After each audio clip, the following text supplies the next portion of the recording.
Assalamualaikum warahmatullahi wabarakatuh. Perkenalkan, sebelumnya saya Nova Ramadan dengan NIM 225220053. Hari ini saya akan mempresentasikan tugas ujian tengah semester teori mata kuliah teori komunikasi, teori dan praktik komunikasi, yang dimana dosen pengampunya yaitu Pak Wahyu Utama SOS MSI PHD. Baik, untuk soal pertama, saya bacakan terlebih dahulu. Analisislah kasus komunikasi yang menjadi ketertarikan Anda atau bisa juga topik penelitian tesis Anda dengan menggunakan salah satu model komunikasi yang telah dipelajari sebagai berikut. Ada Simon Weaver, Wilbur Schramm, atau Joseph DeVito. Gunakan konsep-konsep yang ada pada masing-masing model tersebut. Yang pertama, pada penelitian yang di mana berjudul strategi komunikasi korporat melalui media sosial, Instagram dalam membangun citra renewable energy korporat pada studi kasus akun Instagram Media Style and Engineering. Penggunaan model komunikasi Wilhelm Scrum sangat relevan karena model ini memandang komunikasi sebagai proses interaktif yang melibatkan pertukaran pesan antara komunikator dan juga komunikan, di mana pesan tersebut terjadi secara dua arah. Dalam perspektif Scrum, komunikasi tidak hanya dipahami sebagai proses penyampaian informasi, melainkan sebagai proses berbagi makna atau sharing of meaning antara pengirim pesan dan penerima pesan. Hal ini sejalan dengan penelitian yang memandang citra perusahaan sebagai hasil konstruksi sosial yang dibentuk melalui proses komunikasi digital di media sosial. Terdapat tiga tahap. Yang pertama itu source atau komunikator, di mana bahan engineering itu sendiri menjadi eh, komunikator atau pesan yang di mana ingin menyampaikan kepada masyarakat kalau misalkan bahan engineering itu sendiri sebagai perusahaan yang renewable energy corporate mengedepankan isu-isu terkait energi terbarukan, mendukung adanya net zero emission 2020, 2016 dan sebagainya. Nah, pesan tersebut di-create uh, sebagai pesan renewable energy yang dimana di-create itu melalui media sosial Instagram mengenai misalkan dari penggunaan narasi, pembuatan konten, pembuatan campaign yang dimana disangkutkan terhadap isu-isu yang dimana isu-isu renewable energy itu sendiri. Lalu sudah komunikator, pesannya sudah, lalu ke eh, feedback dari pesan itu sendiri, feedback dua arah, yang dimana eh, pesan sudah disampaikan, feedbacknya itu melalui quiz PLNE yang diadakan di konten Instagram, yang dimana kita dapat memahami dan mengukur dari pemahaman audiens-audiens terhadap pesan yang kita sampaikan mengenai renewable energy.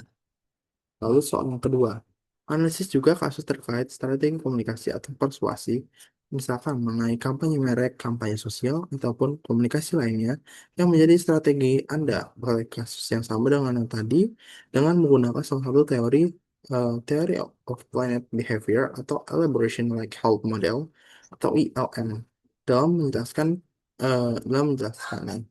Gunakan konsep-konsep yang ada pada teori yang Anda pilih tersebut. Dalam penelitian yang sudah saya sampaikan tadi, penggunaan teori elaboration like hope model atau ELM sangat relevan. Kenapa? Karena teori ini menjelaskan bagaimana audiens memproses pesan-pesan persuasi yang disampaikan perusahaan melalui media sosial Instagram.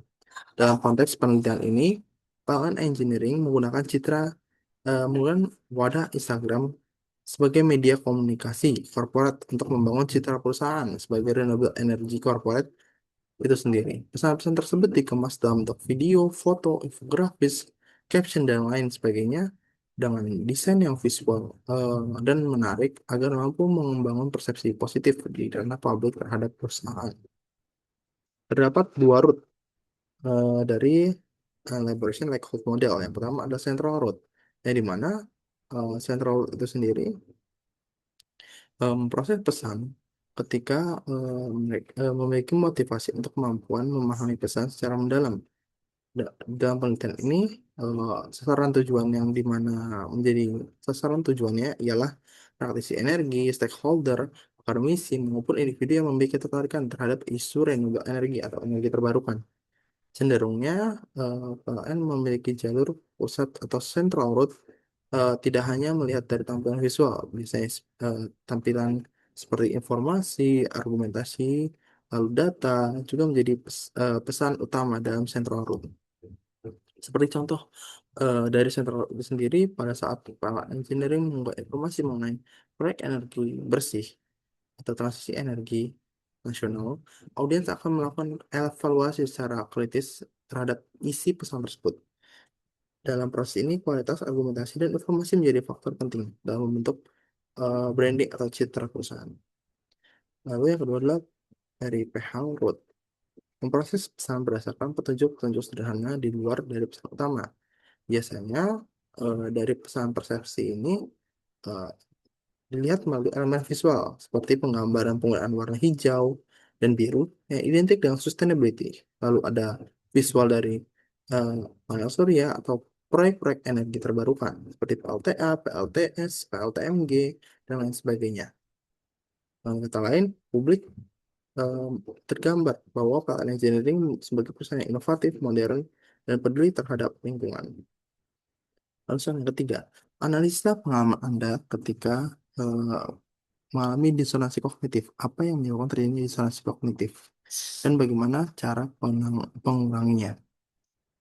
Eh, Baik, saya akan cerita sedikit mungkin mengenai saya menyadari bahwa merokok sebenarnya berbahaya bagi kesehatan.